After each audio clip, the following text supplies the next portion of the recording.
I'm going to go through the 3-step outsourcing framework I used to transform my previous e-commerce business, which I scaled to over 140,000 customers, into a 10-minute work week while I was 15 years old.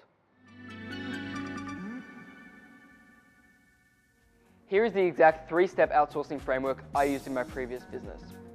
I ended up with a 66-page instruction manual on how to run the operations of that e-commerce business and how to support 140,000 customers, including how to answer all of the different support ticket inquiries that we had.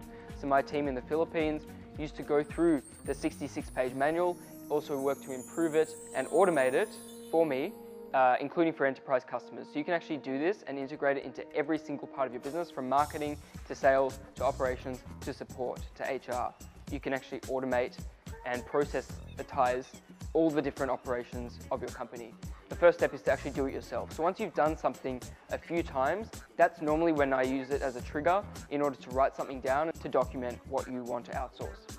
The next step is to test it. So once you've documented the different steps involved in performing your task, call it a sales outreach endeavor, document the different steps.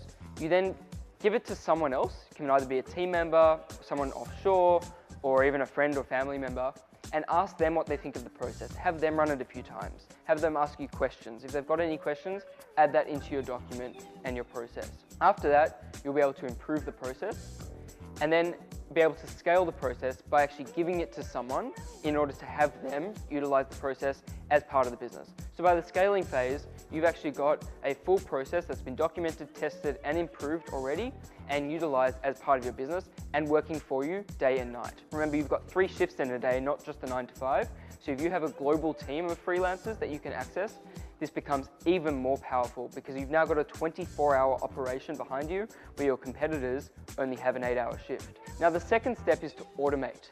Once you've got a process and you've got it scaling with humans, that's actually still quite costly. And obviously, we want to reduce the expenses of your business wherever possible.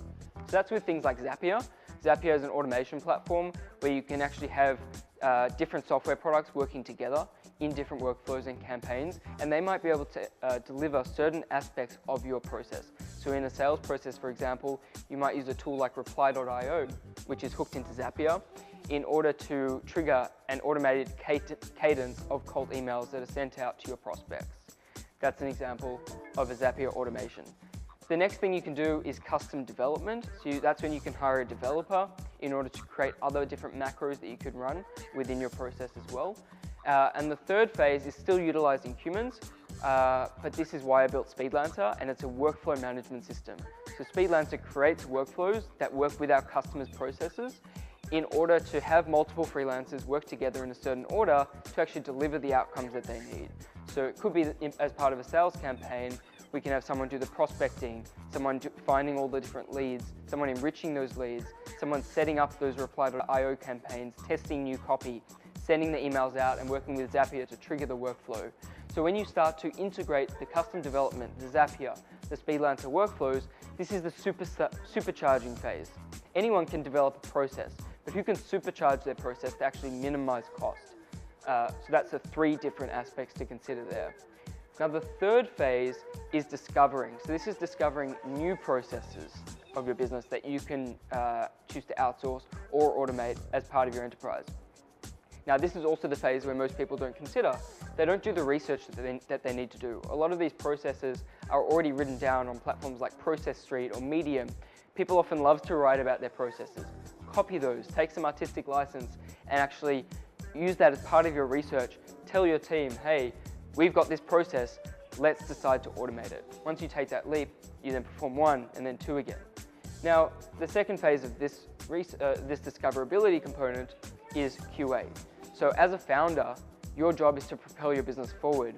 And to do that, you actually have to be involved in the processes, not just set it and forget it, as good as that might be.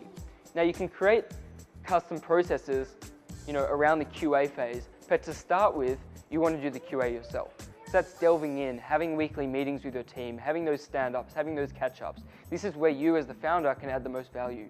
You're the visionary, right? You don't have to be delivering on all the work. In fact, you shouldn't be. As Mark Zuckerberg actually said, his fundamental thing is if he's not working on the most important thing, most high-value task he can in a given day, then he feels like he's failing at his job as a founder. So this all integrates with the role of a founder, which is to maintain the vision and direction of the company, not necessarily the actual doing itself.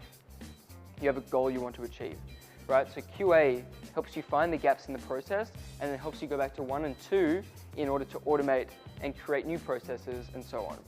Now the third one is to inquire within. So in your weekly catch-ups, you can actually ask your team, hey, are there any areas of this where you feel like you could leverage your time a bit better? Are there any areas where, it might be a recruiter where they perform the same workflow all the time, posting the jobs on different platforms, where they feel that they could use some additional assistance and hand-holding, even though they don't currently have a team with them.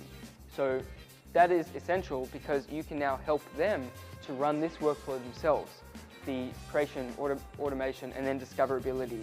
Your team members, your executives can actually be running this themselves, which is where you really get the most leverage out of running processes. And at the end of that, you'll have a 66-page manual, as I did, on every single tenet of your business. And in so doing, you can really start to scale. You're ready to scale. You can instantly hire 10 more people tomorrow and be able to, dramatically improve the direction of your company. So that's my 3-step outsourcing, systemization, productivity framework that I think every single company, small or big, can utilize to take their company or their team to the next step.